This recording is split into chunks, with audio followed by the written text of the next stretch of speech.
जय जगन्नाथ आपण मानक प्रज्योति स्वाल को स्वागत। आपण एही वर्ष बा ए श्रावण मासरे सोमवार व्रत करुचंती कि विशेष करी 16 सोमवार व्रत करुचंती कि किंबा आगामी सोमवार रु एही पवित्र व्रत करने को भावुचंती कि ताले आजिर एही वीडियोटी आपनका पई अत्यंत जरूरी। कारण अनेक लोक बहु श्रद्धा और भक्तिर सहित 16 सोमवार व्रत करती किंतु अजाणତରେ एमती किछि भूल करि बसंती जहा फल व्रतर संपूर्ण फल मिली न थाए। शिव पुराण लिंग पुराण एवं विभिन्न धार्मिक परंपरा रे कुहा जायछि जे भगवान शिव भक्ति को देखंती किंतु नियम को मध्य सम्मान करती। तेणु भक्ति सहित सठिक आचरण मध्य जरूरी। आज आमे जानिबा सेही 7टी साधारण भूल जहा 16 सोमवार व्रत करुथिबा बेले करिबा उचित नुहे। तेणुकरी सेही भूल सब कौन वीडियोटी को शेष पर्यंत देखंतु आउ आपण निजे मध्य बुझी पारिबे। प्रथमे जानिबा 16 सोमवार व्रत काहेकि करा जाए। हिंदू धर्म रे 16 सोमवार व्रत विशेष करी भगवान शिवंक उद्देश्य रे ही करा जाई थाए। एही दिन उपवास जलाभिषेक बेलपत्र अर्पण महामृत्युंजय मंत्र जप और शिव पूजा कले मन शांत रहे और भक्त निजको ईश्वरकर निकटतम बोली अनुभव करे। ताहा सहित 16 सोमवार व्रत कले 16 सोमवार व्रत कले आपण को माने अपुत्री एक पुत्र लाभ करे, संतान प्राप्ति हुए, असाध्य रोगर पीड़ित होउतबा लोक निरोगरे जीवन यापन करे, ता सहित मनस्कामना पूर्ण होता है। करजरे बुड़ी रही लोक माने करज मुक्त हुए, नुआ चाकरी आशारे जी 16 सोमवार व्रतटी करथाए तार आशा मध्य पूर्ण होता है। विवाह कामना करी जो पुओ झियो काम करिथांती सेमानकर विवाह दोष मध्य दूर होता है। 16 सोमवार व्रत विषय प्रचलित विश्वास हेउची जे एहाकु नियम और श्रद्धार सहित पालन कले भगवान शिवंक कृपा लाभ हुए। अनेक भक्त यही व्रत को मानसिक शांति परिवार मंगल एवं निजर आध्यात्मिक उन्नतिर भावना रे पालन करथांती। किंतु केवल उपवास कले हेब नाही, किंतु ता सहित किछि नियम को अवहेला कले मध्य व्रतरे उद्देश्य अपूर्ण रही जाए। चलंतु जानिबा से सब भूल कौन। प्रथम भूल होची नियम न जानी व्रत आरंभ करिबा। आजिकली अन्य लोकों कथा सुनी अन्य लोक को देखी अनेक लोक सेही व्रतटी आरंभ कर दियंती किंतु व्रतर नियम कौन, केमिति पूजा करिवे, कौन अर्पण करिवे, केउ मंत्र पढ़िवे, केबे उपवास भांगिवे ए सब जानी नथांती। यह एक बड़ भूल। जेपरी आपण माने समस्ते भाबंतु जेपरी आपण माने परीक्षा देबा को जाउचंती किंतु ता पूर्वरु आपनकर प्रिपरेशन करचंती, कौन पढ़िबार अछि पढ़ुचंती, तार नियम मध्य पढ़ुचंती। सेहीपरि जेकोसी व्रत आपण जदि करुचंती ता पूर्वरु तार नियम तार परंपरा केमिति तार पूजा विधि जानिबा निहाती भाबरे जरूरी। भगवान शिव माने देखा देखी भक्ति को पसंद करती नहीं। से भल पाती शुद्ध मन सत्यता सरलता। तेणु व्रत आरंभ करिया पूर्वरु किछिटा नियम जानतु आ जेते संभव श्रद्धार सहित भक्तिर सहित ताकू पालन करंतु।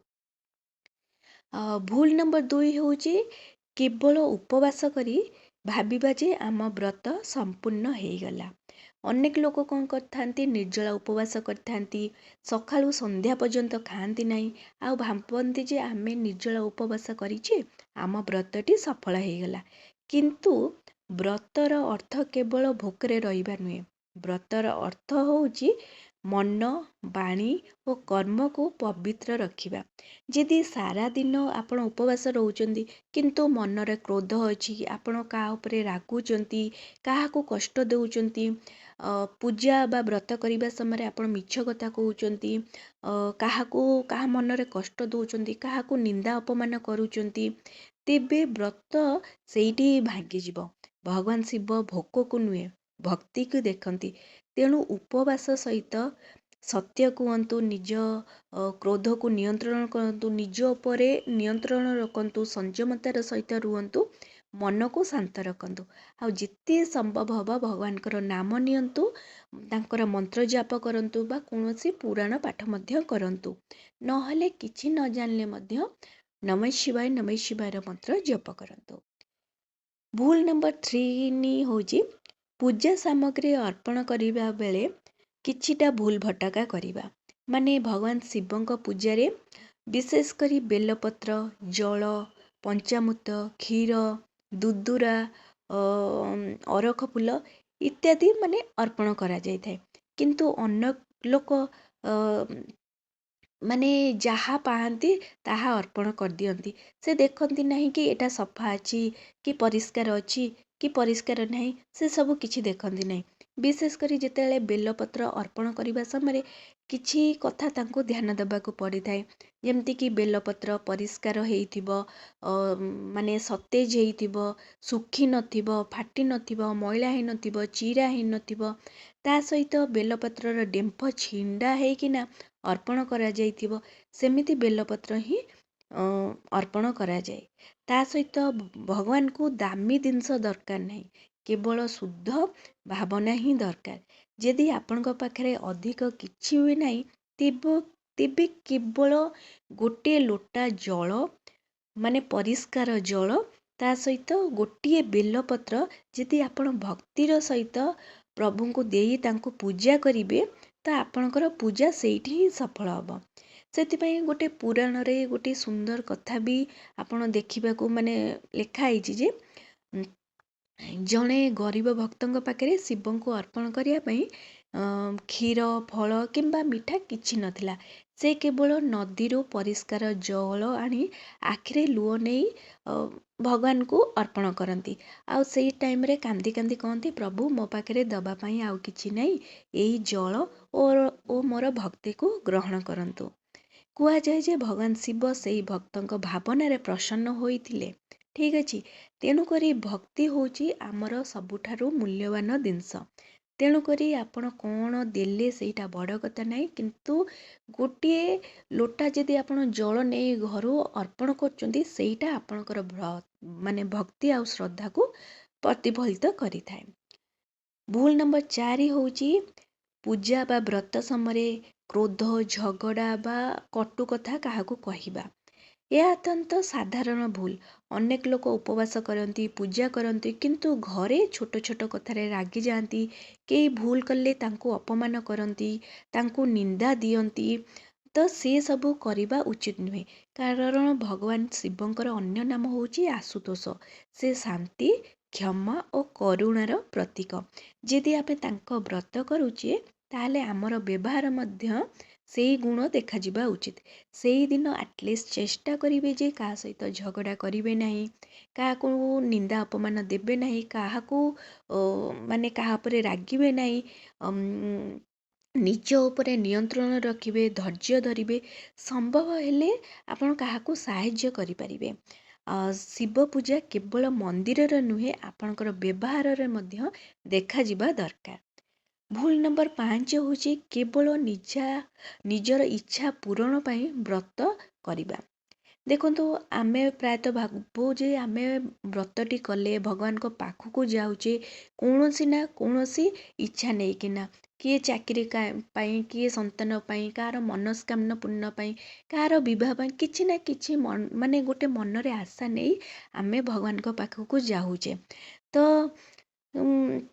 ଏଥିରେ କିଛି ଭୁଲ ନାହିଁ, କିନ୍ତୁ ଯଦି ବ୍ରତର ଉଦ୍ଦେଶ୍ୟ କେବଳ ଆପଣଙ୍କର ନିଜର କାମ ସଫଳ ହେବା ଦରକାର, ତେବେ ସେଇଟା ଆପଣଙ୍କର ଭକ୍ତି ନୁହେଁ, ଏଇଟା ଆପଣଙ୍କର ସ୍ୱାର୍ଥ।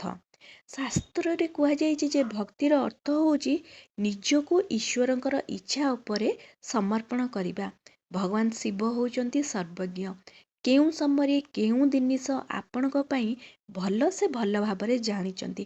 ସେଥିପାଇଁ ବ୍ରତ କରିବା ସମୟରେ ଏଇଭଳି ଆପଣ ପ୍ରାର୍ଥନା କରିପାରିବେ, ହେ ମହାଦେବ, ଯାହା ମୋ ପାଇଁ ମଙ୍ଗଳକାରୀ ସେଇ କୃପା ମୋତେ କରନ୍ତୁ। ମୋତେ ସଠିକ୍ ପଥରେ ଚାଲିବାର ଶକ୍ତି ଦିଅନ୍ତୁ। ମାନେ ଏଇଭଳି ଆପଣ ଯଦି ନିଜର ସ୍ୱାର୍ଥକୁ କମ୍ କରି ଆପଣ ଯଦି ଭକ୍ତି ଅଧିକ ଥାଏ, ତ ଆପଣ ଏହିପରି ଭାବରେ ପ୍ରାର୍ଥନା କରିବେ। ଏହିପରି ଭାବରେ ପ୍ରାର୍ଥନା କଲେ ଆପଣ ମାନେ ଆପଣଙ୍କର ମନ ଗୋଟେ ଶାନ୍ତି ମିଳିବ।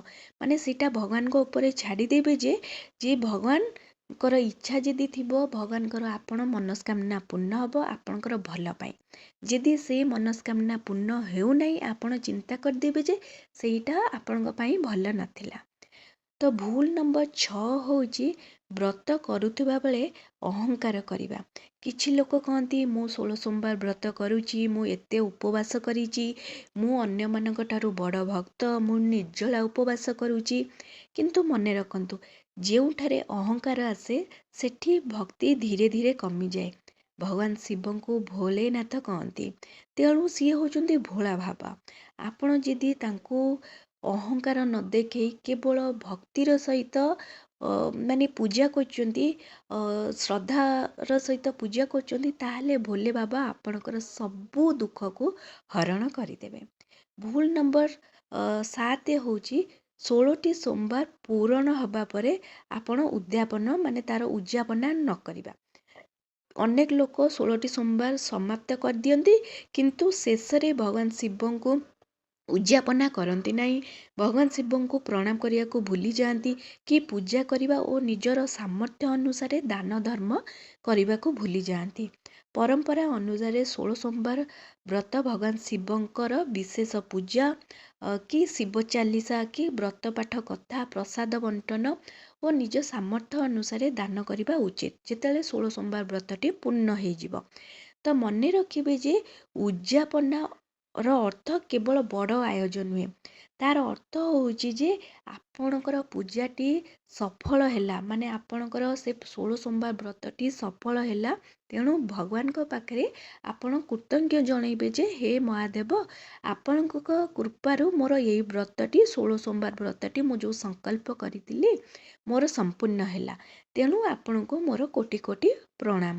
ସବୁଠାରୁ ବଡ଼ କଥା ହେଉଛି ଭଗବାନ ଶିବ କେବେ ଧନ ସମ୍ପତ୍ତି ଦେଖନ୍ତି ନାହିଁ, ସେ ଦେଖନ୍ତି ଆପଣଙ୍କର ମନ କେତେ ପବିତ୍ର ଅଛି, ଆପଣଙ୍କର କଥା କେତେ ମଧୁର, ଆପଣଙ୍କର ବ୍ୟବହାର କେତେ ଭଲ, ଆପଣଙ୍କର ଭକ୍ତି କେତେ ସତ୍ୟ। ଯଦି ଏହି 4ଟି ଜିନିଷ ଆପଣଙ୍କ ଭିତରେ ଅଛି ତେବେ ସରଳ ପୂଜା ମଧ୍ୟ ମହାଦେବଙ୍କୁ ପ୍ରିୟ ହେଇପାରିବ। ତେଣୁକରି ଆପଣ ଯଦି 16 ସୋମବାର ବ୍ରତ କରୁଛନ୍ତି ବା ଯେକୌଣସି ଆପଣ ବ୍ରତ ଯଦି ସୋମବାର ବ୍ରତ ହଉ ବା ଶ୍ରାବଣ ମାସର ବ୍ରତ ହଉ ଯଦି କରୁଛନ୍ତି ତାହେଲେ ଏଇ ସବୁ ଛୋଟ ଛୋଟ ଭୁଲ କରନ୍ତୁ ନାହିଁ। ଆଉ ଆପଣଙ୍କୁ ଯଦି ଏହି ଚ୍ୟାନେଲଟି ବହୁତ ଭଲ ଲାଗୁଛି ତାହେଲେ ଏହି ଚ୍ୟାନେଲକୁ ଜଲ୍ଦି କରି ଲାଇକ୍ ସେୟାର ସବସ୍କ୍ରାଇବ୍ କରିଦିଅନ୍ତୁ। ନମସ୍କାର। ଓମ୍ ନମଃ ଶିବାୟ।